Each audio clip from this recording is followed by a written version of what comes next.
that can improve timeliness of delivery. As mentioned before, sometimes feedback can be uncomfortable, but it's a necessary ingredient in the recipe for growth. Let's consider a scenario. You've got a team member that's underperforming. Now, instead of reprimanding them, you sit down, discuss the issue, and then you explore solutions together. This approach not only solves the immediate problem, but can also strengthen your employees' loyalty and commitment to the project. It's all about building bridges and not burning them. In a world teeming with tasks and deadlines, it's easy to overlook the human element, but we can't. This is where magic happens. When you connect with your team on a human level, you unlock potential and inspire performance that transcends basic expectations. You're in a great place if you have a team that's passionate, that's proactive. This kind of setting creates outstanding work results and dynamic work environments. My team is my greatest value in my project, and I treat them that way. Performance management is about setting expectations that resonate across your project ecosystem. Providing feedback in this ecosystem can be constructive, it can be motivating, and you'll find that feedback taken well and acted upon can actually energize your project. As chiefs of party, we have to lead with intentionality. We have to use the insights that we gather to guide, to inspire, and most of all, to achieve excellence.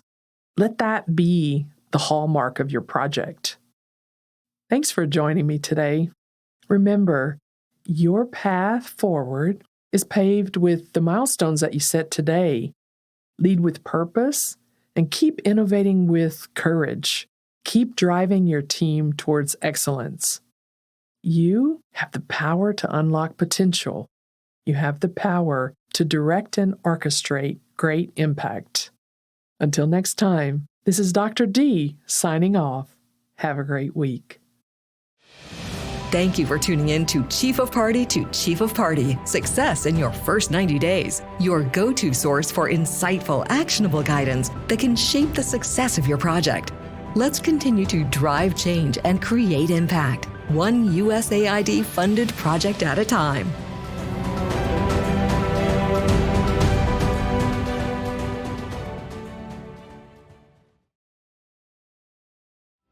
Welcome to Chief of Party to Chief of Party, Success in Your First 90 Days.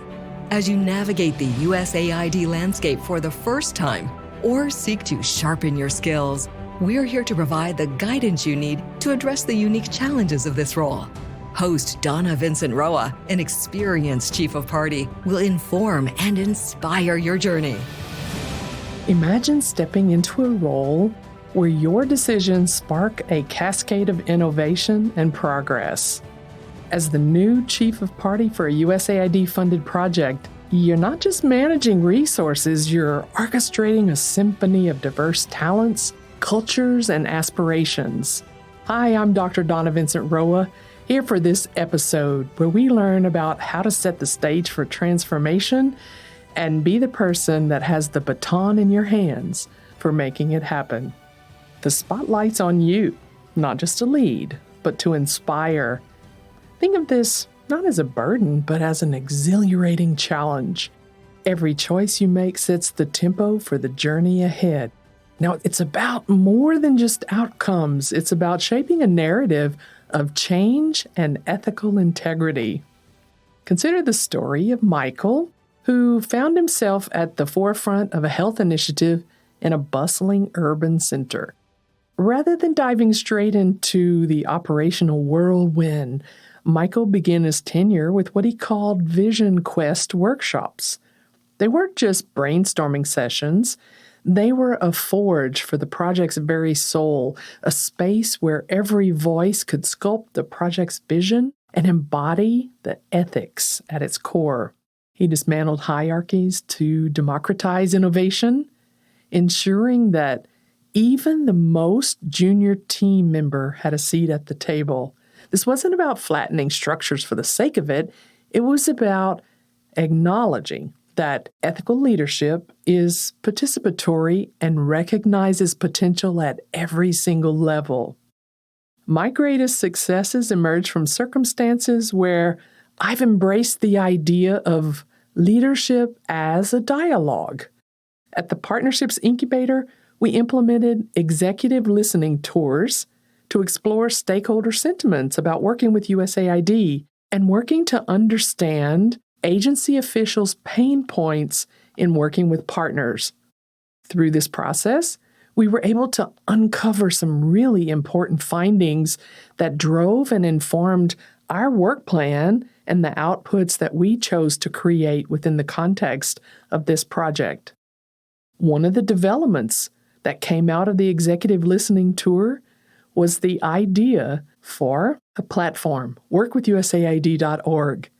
I developed this concept based on the feedback that we gathered across the USAID ecosystem. The launch of the site was announced by the USAID administrator, and the incubator housed the site until it was adopted by the agency recently and changed to workwithusaid.gov.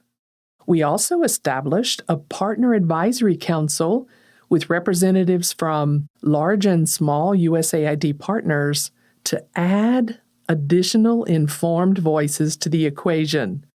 This group has also been highly influential with feedback to us, informing our decisions, processes, and even our deliverables. You could consider implementing something like, for example, a local leaders program where you identify and empower community members to take active roles in project decisions. This not only grounds your project in local ethics, but also it fosters a sense of ownership and pride within the community. As you move forward, take a moment to envision the legacy you wish to leave with your project. It's more than a series of successful benchmarks. It's the imprint of an ethical ethos that outlives projects and resonates through communities and individuals that it touches. In the spirit of practicality, here are a few strategies I can recommend. Create an open reflection initiative. This is where team members can submit suggestions or concerns.